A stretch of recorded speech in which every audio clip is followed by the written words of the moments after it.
second, but first, we'll start in college basketball. Wisconsin, Khalil Iverson destroying the rim on the very first play against Iowa. Oh, on Wisconsin. Now, that's a Wisconsin highlight I can get behind.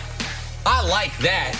None of that Brad Davison silliness. That's a good basketball play. Bucks and Pacers, Tony Snell dropping Bojan on his way up for the layup. Oh, he crossed him over, shook him down to his boots. Oh, where you going, man? What's over there? Bojan Bogdanovic has been really good for them this year, particularly since Oladipo went down. Yes. Pacers still holding on to that 3 seed. Not a good game for them last night, but they're playing the best team in the NBA. Same game. Watch Giannis. Drive, hits the nice spin move before throwing it down. My God. Great fourth quarter by Giannis. The game could be contested. I think they were up by 12. Man, Coach Bud called a timeout. Man, he ran 4 plays in a row to Giannis. 20-point Good night. Wrap. More from the Bucks Pacers. Miles Turner trying to throw it down on Giannis. Not happening. This is going to be the closest MVP race in, I mean, maybe since Nash's second one about 13 years ago. I don't know who the MVP is. To this day, we got 18, 16 games left. Giannis makes a case, then Harden plays. He makes a case. It's been the first time in a long time that we're going to look at defense as an aspect to build even up the board. All right, let's talk a little football now. Quarterback Case Keenum, Casey, my guy, has found yet another landing spot. This time on the East Coast with Washington. For Keenum, this will be his 15th since entering the league. Last offseason, he was a prized acquisition for the Broncos and John Elway. Yes, a surprise. He was. Now, maybe he wasn't a surprise. Now he'll head to Washington for a 6th-round pick. See what you make of the deal.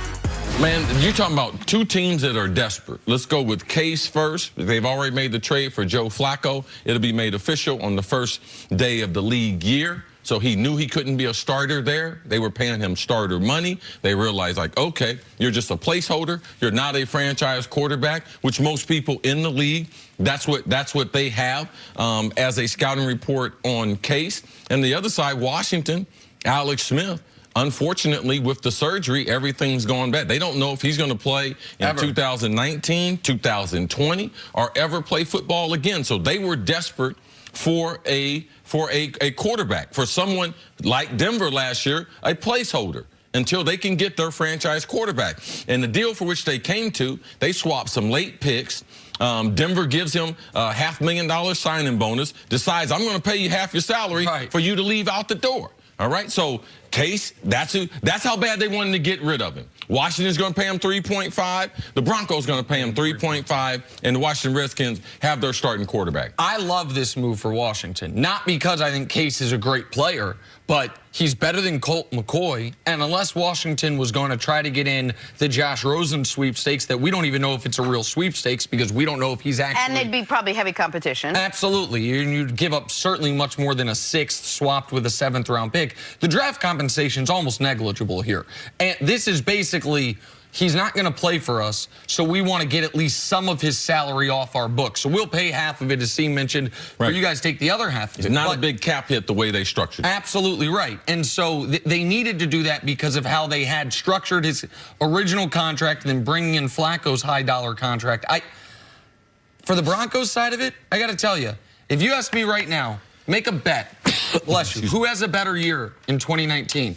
Joe Flacco with the Denver Broncos or Case Keenum with Washington? My money would be on Case. Really? I think at this point in his career, Case can do more. I think at Washington last year, they were a surprisingly competitive team. They actually had a good defense. The offense obviously fell apart before the Alex Smith injury. Remember, they had their entire offensive line devastated by injuries, and they had a really good offensive line up until the midway point in the season.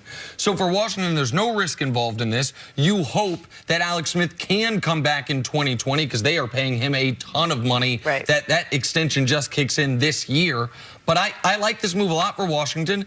And Denver, we'll see. We'll see if going out and getting Joe Flacco, who had been bottom of the league rated among starting quarterbacks over the last 5 seasons works out for him. But obviously, John Elway is a prototype. Flacco fits it. Case did not. And so that's the direction that they wanted to go. I'm sure Elway knows what he's doing with that. Sarcasm. Let's see. Tell me what this does with Washington, the NFC East now. In your eyes, does it make them a better team going into this season? Yeah, well, they were getting ready to get banished to the CFL if they didn't get a quarterback. I mean, does it make them better? No. This is Washington. No. Washington is rebuilding. I mean, it makes them a little better because Case is better than Colt McCoy, but are they a threat to make the playoffs? No. What would offense? Who are we going to throw to? Who's going to run the ball? Their star running back last year, first-round pick from LSU. He has a knee injury. We don't know what he's going to look like in his second year coming back from that knee injury. Wide receiver, who are they going to throw to? They got a nice tight end. He gets hurt. Their offensive line, they have offensive line problems every year. So, no, they're the worst team in the NFC East. And you're talking about a very, very hard division. Philadelphia, Dallas, the New York Football Giants. This is the worst team in the division. Is it not? But so over the last 4 years, 9 wins, 8 wins, 7 wins, 7 wins. And I would say every year with some major problem, right? Last year it was a spate of injuries. The year before, I felt like there was the Kirk Cousins thing looming over him the entire time. Obviously, they need some pass catchers. The offensive line, I think, has the ability to be excellent, and we've seen that. They just lost 3 offensive linemen to the IR in a 10-day span last year. So Washington's been, to me, competitive based on their running game and their defense the last few years. The running game fell apart when the offensive line fell apart. They liked Geis, the kid from LSU. Like, in 2019, I don't think an ACL injury necessarily derails you. So maybe I'm a little more optimistic about their chances than you are. Like, maybe when you do those hits to Washington on Friday and everything, you're a little more familiar with the roster, but they have no chance of making the playoffs. When you are trying to rely on a team that it's hard pressed for them to score, you're trying to rely on, oh, they're not going to have injuries. That's all they've ever had on that offensive line. Year after year of injury after injury. And also, they miss Kirk Cousins, those 4,500 yards a year that he used to be able to, oh, man, is that good enough? They'd like to have that now. That was the most dependable part of their offense. All right, let's take a break. Coming up, talk some basketball. LeBron caught Michael Jordan.